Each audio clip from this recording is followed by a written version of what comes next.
The Starside Prophecy by Tirri.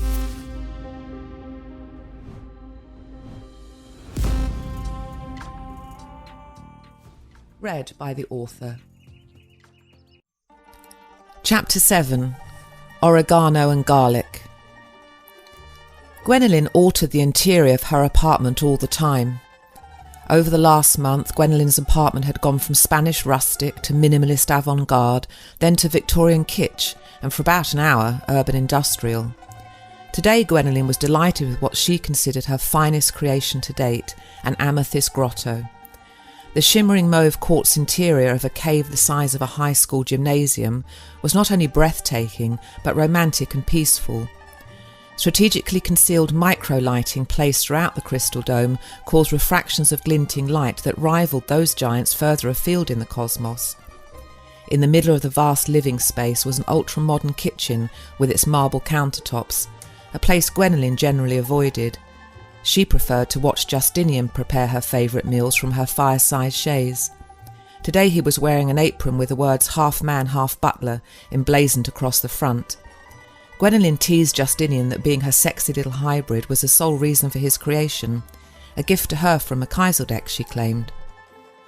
All Starside volunteers live where they choose. Some reside in the countryside, some on the shores of the deep water lakes or riverside, others in the mountain ranges, and a few in the desert regions.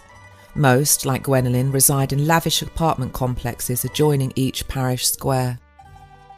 The exterior of every apartment Starside conforms to an architectural cohesiveness that is unalterable, but the interiors can be configured to the taste and specifications of each occupant with the swift ease of thought projection. Due to the laws of physics being pliable Starside, a compact space can appear much larger. Many personnel prefer the extravagance of endless sprawling rooms. To live as royalty is a heavenly perk. Some created sprawling homes that appeared to be the size of Versailles. Others live more modestly. Justinian never knew from one moment to the next what his girlfriend's apartment might look like. Like all on Gwendolen's ascension level, she had long since perfected the focus necessary to reconfigure matter instantly without error, and whenever she tired of her surroundings, she simply created something new, and it only took an instant. The high degree of focus necessary to reconfigure matter was considered by souls still traversing the physical to be a supreme achievement, which it was if compared to the simple telekinetic process of moving a pencil across a table, but not when compared to the attainments of the higher orders of intelligences. Gwendolen always shrugged off her powers as being rather infantile, but it was not a false modesty. She knew very well that she was still just a baby within the grander creational scheme. Justinian made his appearance in the kitchen wearing faded blue jeans, flip-flops and a wife-beater. He and Gwendolen then left their apartment hand in hand, the epitome of romantic love as they walked along the cobbled pavements bordering the square, past bistros and cafes and cantinas. Gwendolen smiled. She had grown accustomed to the look she and Justinian received.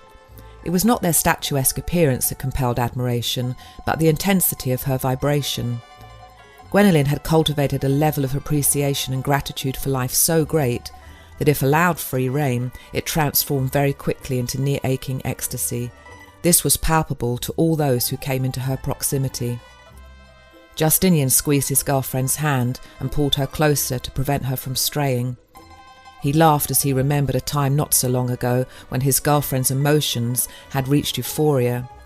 Gwendolen stripped off and dove into the fountain, and Justinian had had a hard time coaxing her out.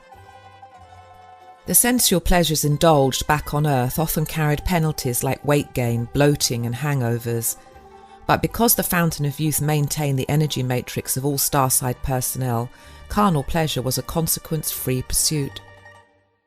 All Starside personnel, as well as those between lifetimes, can dine on the cuisine they first savoured in the physical, and tonight the aromas of coq au vin and Valencian paella wafted onto the tree-lined avenue of Restaurant Row, making Parish 7 a wistful as well as exotic place to spend the evening.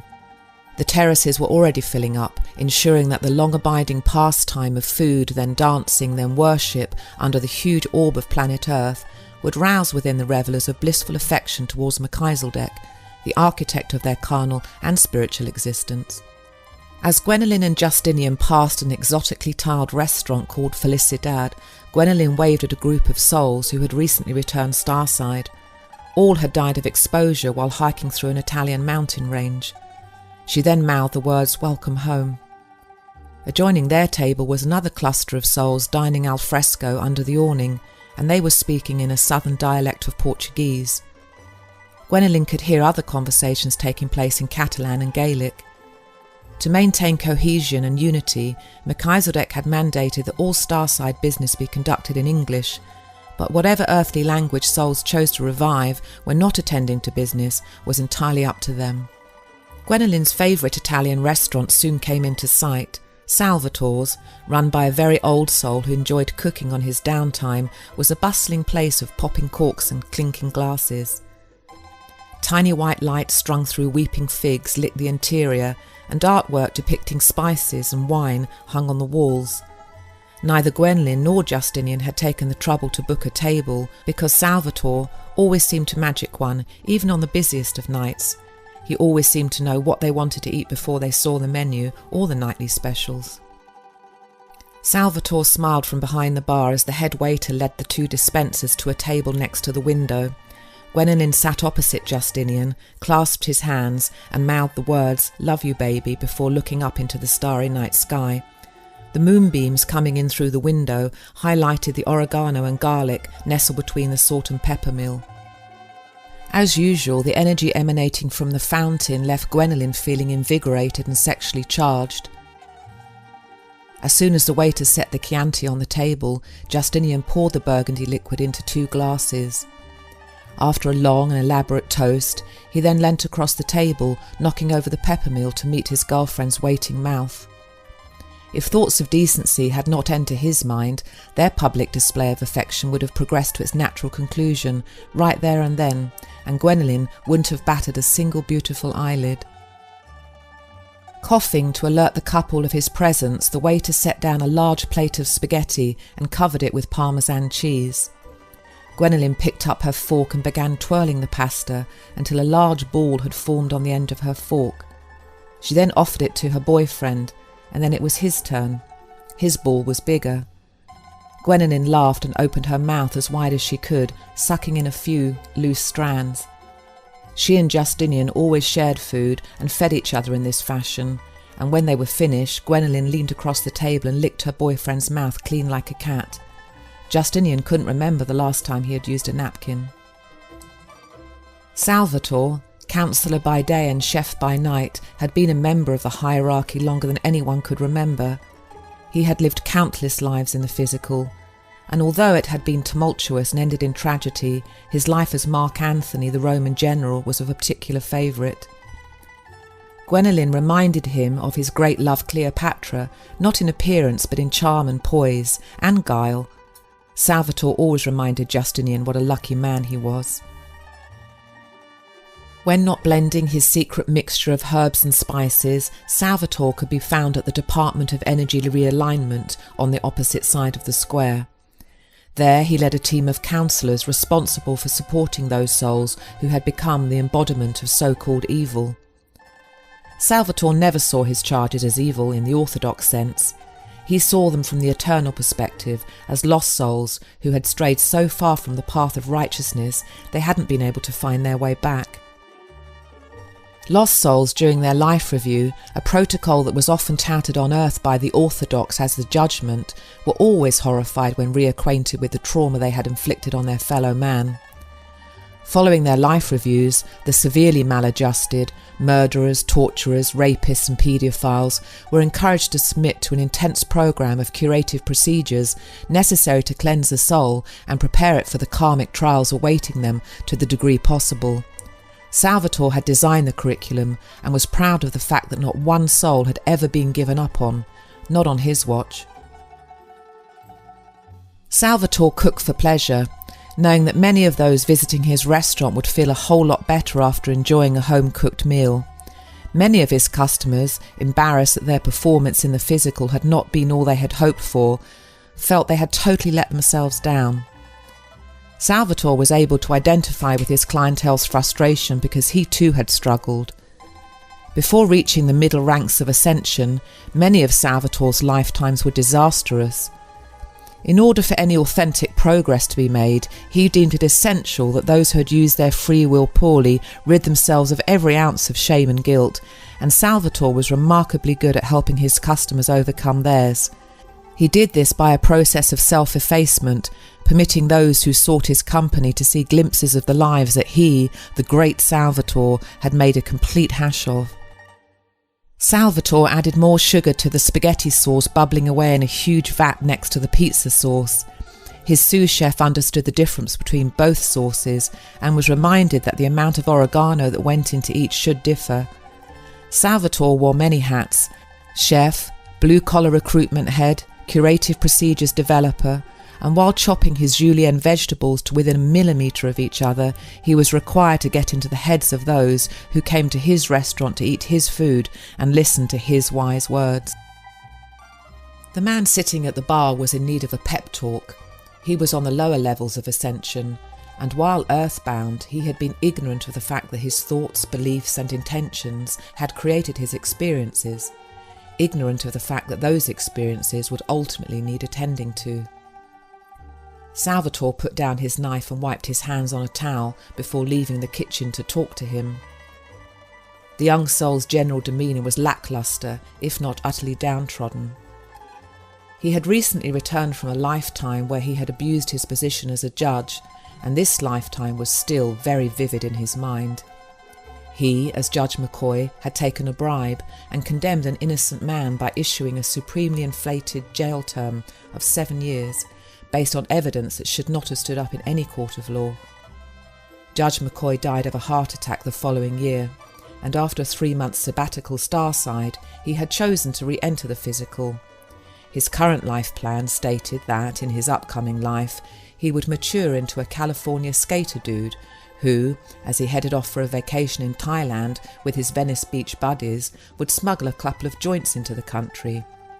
His luggage would be searched, he would be swiftly slung into jail and experience being incarcerated among the thongs of other desperate people. He was scheduled to die there, depressed and with a defective immune system, but he would return Starside with a karmic debt paid. Only then would a better quality of physical experience be possible. Salvatore put his arm around the man's shoulder and sat on the bar stool next to him.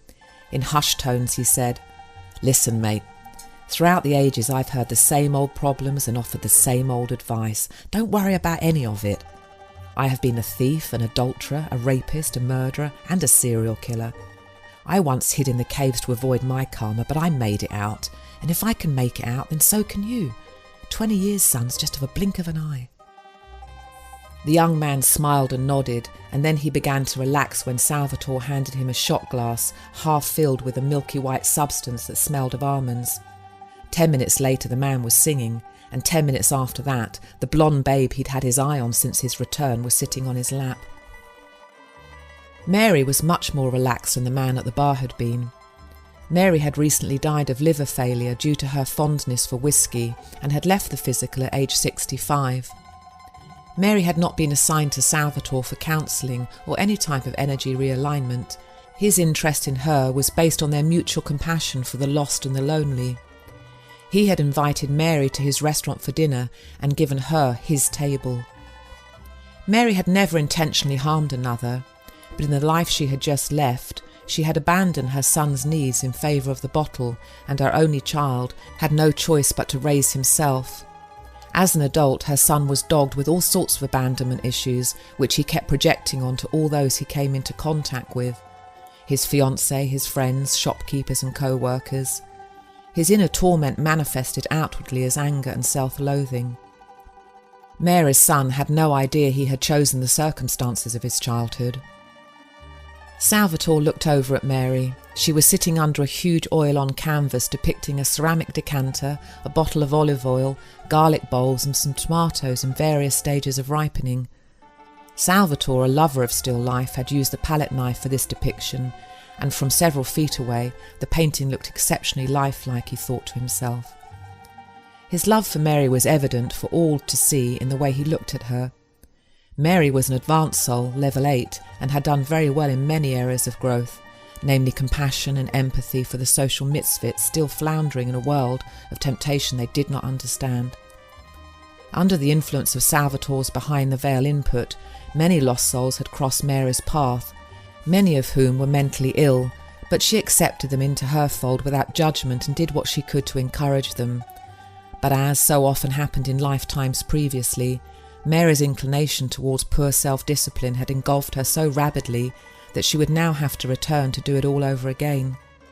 Mary was unhappy about this, as was always the case with those souls who had lost headway, but part of her was stoic and non-resistant to what would be. Mary noticed Salvatore staring at her, and she winked at him and patted the seat next to her. Salvatore nodded in acceptance, but first he made his way to the wine cellar to find Mary a bottle of champagne. Mary would have to wait for another lifetime to rekindle her relationship with her son.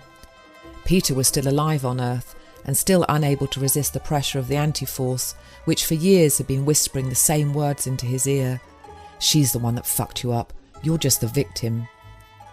Peter was now drinking to blot out the guilt that plagued him from having been heartless towards his mother before she passed on. He enjoyed getting into bar fights with other men his age, all looking for an outlet for their aggression. Peter never got to tell his mother how much he really loved her, and dreamtime images of her in an unsealed coffin with ants crawling all over her face woke him up with a start almost every night. Mary had reluctantly agreed with Salvatore that remaining Starside only briefly was best, and a quick in utero placement was scheduled. Mary's upcoming mother was a pious soul in her late 30s, and she and Mary were both required to resurrect their complicated relationship in order to process a lot of unfinished business from a previous lifetime. Tomorrow, Mary would be in an antechamber, but tonight she and Salvatore would toast her departure with a bottle of Krug that Gwendolen had brought back from one of her missions and given to Salvatore. Half the contents of his wine cellar had arrived as gifts from those traversing back and forth between the two planets, many of them perks stolen as a means of dispensing karma. Salvatore uncorked the champagne and filled 2 crystal flutes, then sat down next to Mary and put his head on her shoulder. No words were necessary. Mary knew that Salvatore's loving energy would somehow sustain her from behind the veil in the difficult times ahead. There wasn't much Salvatore could say about Mary's upcoming life anyway. It was just a continuation of the last. Mary knew exactly what she required of herself, and again her success would be dependent upon the amount of effort she would put in. The temptation for Mary had always been to escape to a more acceptable world, a world that a concoction of fermented barley could temporarily provide. She liked to drink into oblivion, and so could never just stop at 1 glass or 2. Self-discipline was the name of the game that Mary hoped to master in this lifetime, but if she didn't, it wouldn't matter. There were no limits to how many lifetimes a soul could make use of. Salvatore handed Mary her glass, and with his held high he proceeded to toast her in all the languages derived from Latin. Mary no longer felt the need to escape into the alcohol. She was happy to enjoy its effects from the eternal perspective due to anti-force not being present. Salvatore drained his glass and then got up and went into the kitchen to check on the bread baking in the oven.